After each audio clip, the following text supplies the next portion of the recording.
Reaching the $1,000 point in monthly dividend income is an exciting milestone. Will it allow you to retire as funds are being deposited into your account for doing nothing? Most likely not, but with the accelerating interest and compounding effect, you might get there sooner than you'd think. $1,000 is enough where it can have a noticeable impact on your finances, and you'll be happy seeing your investments start producing this much income. Once your account becomes this large, you'll likely become more dedicated to growing that account to where you can live your dream lifestyle and retire. How much money do you need invested to safely generate this much income? Let's take a look at some different scenarios and you can see just how much money you need to earn $1,000 per month in dividends. Stay to the end to learn how to decide the best option for you. My name is Chris and I help teach people about money, personal finance, and investing. If you're interested in improving your financial future, make sure to subscribe to the channel and hit the like button if this video is helpful. Your first step to earning $1,000 per month is choosing a desired dividend yield. This isn't supposed to be the highest yield you can possibly find, but the proper amount of growth, income, and stability to suit your situation. It can be confusing to hear people talk about receiving dividends from a stock that yields 2, 3, or 5% when you could just purchase a stock yielding 12% and earn much more money. The fact is, buying something with an incredibly high dividend yield can be risky. For example, the price could be in decline or the dividends could be at risk. This is often the case with an individual stock or even a sector-specific fund. Reasonable dividend yields can start out at just 0.5% and up to a sustainable 5%, so plan on achieving something in that range. On the surface, the higher the yield, the better. The mistake investors commonly make is by purchasing assets with unreasonably high dividend yields. There are two situations where this could be a problem. In the first situation, high yield could indicate a company with slow growth prospects, so the market demands a higher yield. This is because there will be little in the way of stock appreciation. This is the same idea when it comes to an entire sector, as the market prices sectors in regards to future growth, risk, and other factors. An example of a company like this is the tobacco company Altria. This stock has risen and fallen for years, currently priced the same as it was in 2014. To mitigate this relatively flat stock price, the dividend yield is around 8%. This is essentially investors seeking an 8% dividend in exchange for little growth in share price. Looking at an entire sector, like oil and gas, the dividends are higher than others because some investors are foreseeing a decline in oil demand at some point in the future. The second high-yield situation is a little more concerning, and that's because the dividend isn't safe.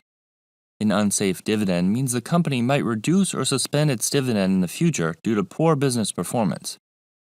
These are the types of companies to avoid, so it's important to do your research. A slash dividend almost always results in a dropping stock price. However, investors might sell the stock beforehand as a slash dividend is anticipated, resulting in a low stock price and dividend that is still high. This could be the same with an entire part of the market, with retail for example. For someone who wants a hands-off approach, purchasing a dividend ETF like Schwab's SCHD, which is very popular and well-liked among dividend investors, can work nicely. This fund matches the return of the Dow Jones U.S. Dividend 100 Index, which holds companies like the Home Depot, Texas Instruments, and BlackRock. By putting your money into this, you receive a stable 3% yield with a reasonable amount of growth to ensure the value of your investment rises over time. With a 3% dividend yield, you'd need to purchase about $400,000 worth of this stock in order to generate $12,000 per year or $1,000 per month on average. It's a high-quality option that holds blue-chip companies that are likely to continue paying and increasing their dividends over time. But if you're looking to make the most money over a long period of time, another option might be best. VUG is Vanguard's growth ETF, which is perfect for investors who aren't concerned about dividends and just want to receive higher overall returns.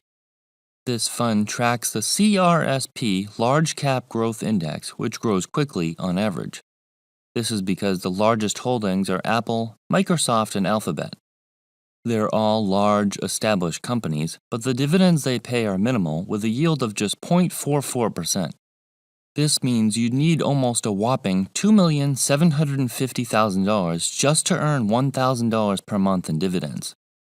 While that seems like a paltry amount of dividends for that much capital, consider that the growth alone outpaces what you'd likely receive in both dividends and growth with a dividend fund. In other words, even with dividends reinvested, you'd usually be better off with a quality growth fund like this. Perhaps the best mixture of growth and dividends is by purchasing the market, or a fund that tracks the S&P 500. By doing this, you receive an average amount of income with an average amount of growth. This is one of the best options for someone who doesn't want to think too much about their investing strategy and wants a somewhat balanced portfolio. Purchasing a fund such as VOO or the Vanguard S&P 500 ETF would provide exposure to a wide variety of companies.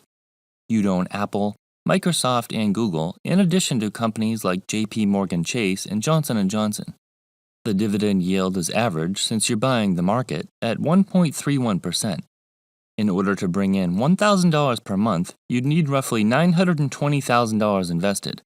Still a lot, but significantly less money is needed than a more aggressive growth fund. You can receive high dividends and more diversification than you would from a single stock by purchasing a sector-specific fund.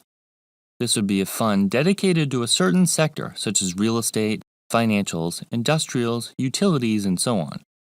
By taking a look at different options, you can find some that pay higher dividends than others. If you're bullish on one of those sectors, it could be a buying opportunity. However, there's usually a reason or many reasons that a sector has a high yield, and it's important to understand why the dividends are higher and assess the risk. Vanguard's Energy ETF, VDE, has a high dividend yield of around 3.5% due to the additional risks associated with the sector. You'd need about $350,000 invested to earn $1,000 per month on average. However, in early 2020, the energy sector was trading at a huge discount relative to other sectors and presented an opportunity for growth and dividends for those understanding of its risks and potential reward. The riskiest and least predictable option is purchasing individual dividend stocks. You might achieve a higher yield and you might even achieve higher growth. In the case of Altria, you'd only need $150,000 to earn $1,000 per month in dividends. Keep in mind that the future of the stock price is less predictable than buying something with more diversification. Although, buying Altria at the right time could have been very profitable with a mixture of growth and income. For others, they lost money chasing a high yield. Knowing the different options and their pros and cons, which direction should you go? A strategy investors commonly use is focusing on growth early on in their investment career. This is the time when your primary concern is achieving higher growth. When you're in your 20s, 30s, and even 40s, dividend income is irrelevant unless you plan on retiring early. Young investors who focus solely on growth will usually have better annual returns than someone who is only concerned about dividend income. Even slightly better annual returns can make a huge difference over time. As you near retirement, paying more attention to dividends can be beneficial if you plan on living on those payments. As you age, you're less concerned with annual growth and more concerned with income safety and capital preservation. When approached cautiously, a dividend investment strategy is safer and more stable than a higher risk growth strategy.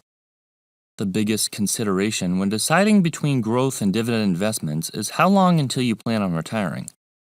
When you're many years off from drawing on your investments, implementing a dividend investing strategy could cost you hundreds of thousands of dollars of lost potential interest.